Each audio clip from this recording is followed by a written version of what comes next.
Hello, beautiful family. This is Paloma. I come back with the story the sky is telling for the next few days. Thanks for sharing space with me. What times we're living in, right? I mean, perhaps nothing specific is happening, but I'm sure the electricity is palpable in the air, and you can feel that everything is changing.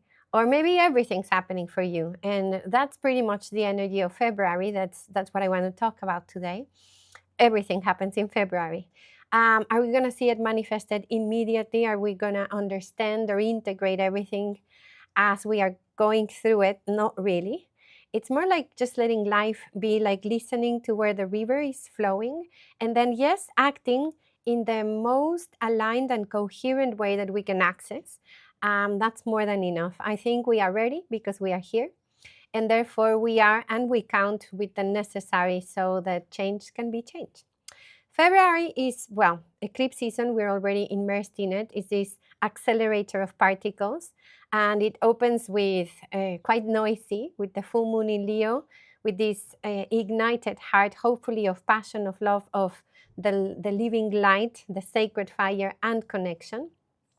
And then this first week, as we've been crossing through the threshold of Pluto, whilst we are with the illumination of the full moon throughout the week, we're going to have Urano in Tauro at the last degrees after a long journey of 7, almost 8 years, stationing direct. And we know whenever a planet stations direct, we feel it. Urano is the god of change, is the god of, is like the thunder. No, it's the disruption of the pattern, the revolution, the one who awakens, who shakens, and who frees. And we love the idea of freedom, don't we? Because it is our birthright and it is our nature. And at the same time, this confronts us with attachments, with habits, with things that simply don't fit in this new stage that we are opening. So may we also make room for the process that this opens inside of us. Let us be gentle with these moments that might feel a bit just unsettling. Whilst Urano moves direct, he will give the last lessons, and also I would say the harvest in terms of personal experience. Now, for me, the planets, when they're at the very end from these long journeys, they allow us the integration of what has been. Especially in Tauro, it has been about losing every false sense of security, stability, the attachment to material things, resignifying values, priorities, rebonding ourselves to life, to earth, to our bodies, to the senses, to money. It is a school of beauty. We call Tauro the school of sacred beauty that invites us to make of our lives a work of art, a masterpiece. And we have been stripped of a lot so that perhaps we could notice that simplicity has everything, that the earth and life are in true abundance, and that security is built from within, from this feeling grounded and present. If there is a need to still shaken us up a little bit so we can truly experience freedom, well, Urano is going to catalyze those changes.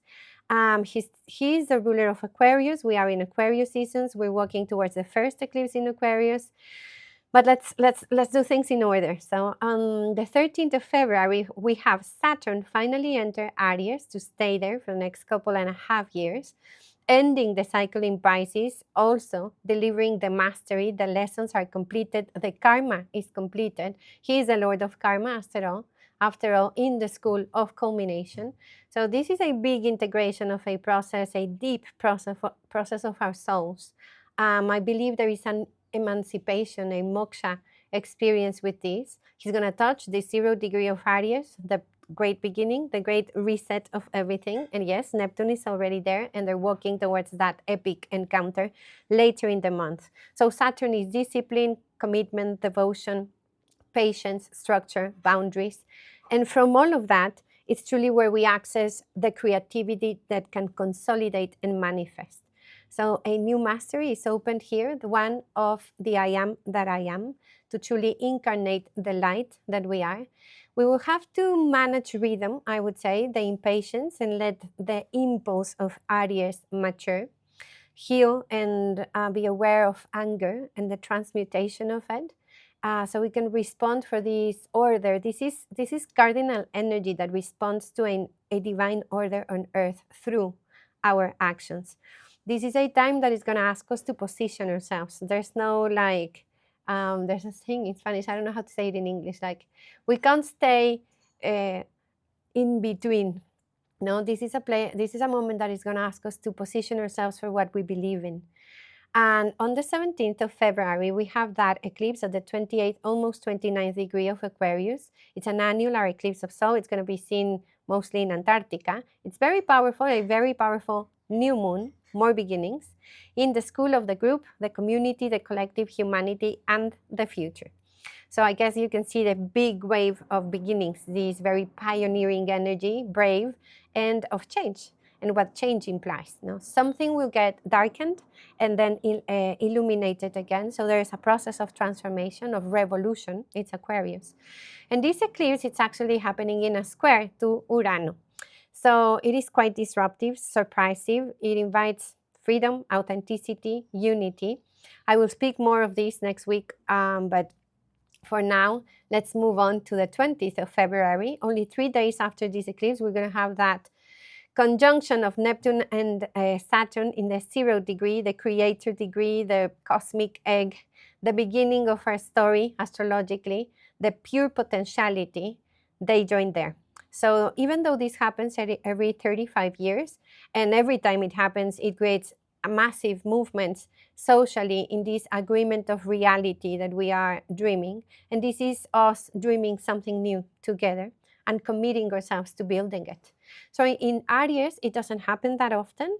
And in the 0 degree, it's been millennia and millennia and millennia.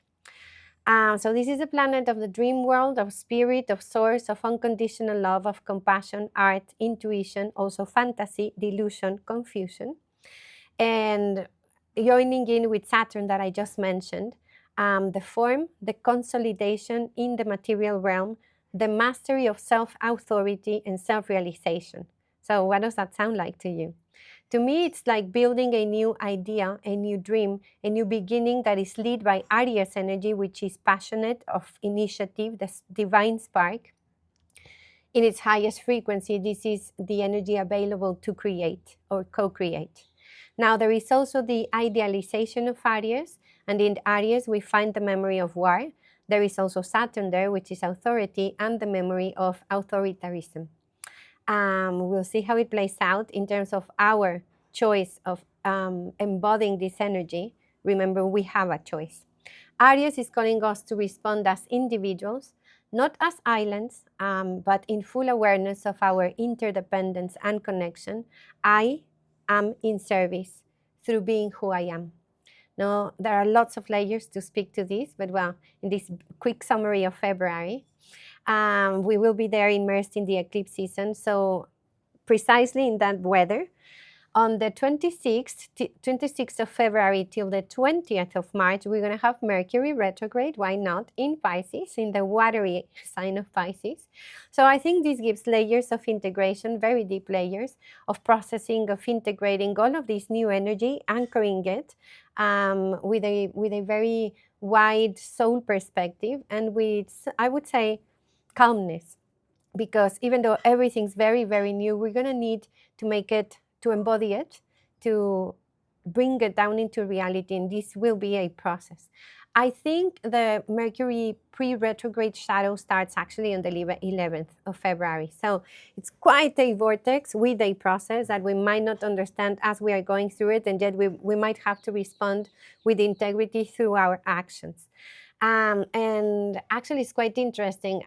Just a few hours after the eclipse in Aquarius, the sun enters Pisces. And it's also a beautiful, beautiful moment because Venus, that has been invisible in the sky since November, late November, at the moment of the eclipse, she's conjoining the North Node, no, which is the calling of destiny in Pisces, no, in this unity, loving sign of compassion. And she rises finally as the evening star. Pretty much through the eclipse portal, which to me calls us into elevating ourselves into this sphere of consciousness that Venus represents, which is love. No? And she's exalted there in Pisces. And this is also part of the story here. So it's truly poetry. So as you have seen, the stellium in Capricorn moved into Aquarius, and then we're going to move into a stellium in Pisces as well, which is truly the period of the closing up of the astrological year, going back to the source so we can be rebirthed through this source itself, which is Piscean waters. The thing is, just before each one of the personal planets moves into Pisces, to begin with, just in the immediacy, we're going to have first Mercury and then Venus, and at the end, we're going to have the Sun and Mars making squares to Urano. And as I said, this is a very Uranian month, so it's hard to predict. It's more like being available to be surprised and shaken by this energy that always has a prayer of liberation. It is a tension really between innovation and the visionary energy that's available and stability and security, or between the future and our attachment to the past. But truly the energy speaks to me of there's no turning back. So as we keep clarity of our values, connection, and honesty, I think together we can create new forms of thought, of collaboration, of acting, and contributing. So this is a little of the flavor of the month. I think it's quite electric. I think we are called in to take care of ourselves. Some of us will be called into very evident action because it's just part of our path. Some of us might be called into retreating a little bit through the intensity of this energy. Listen to yourself, take care of your nervous system, because there's so much Uranian energy and so much buzz in the world. Know that it's important for us to take care of ourselves so we can stay as clear channels of truth, love, and light, and to trust life also, no? To embrace grace and beauty because we are alive, and to just enjoy the ride because, in fact, it's quite short and it has a purpose. We are here on purpose, and may we expand our light through all of these invitations. So that's what I have for the February summary, so you can maybe trace the energy or follow the energy trail, and also just allow yourself to listen to your own intuition, which is probably quite exalted right now. Thank you again for listening, for supporting, subscribing, liking, hyping, donating, all of these beautiful things that I deeply appreciate. And Tlazo Kamati, which means deep thanks.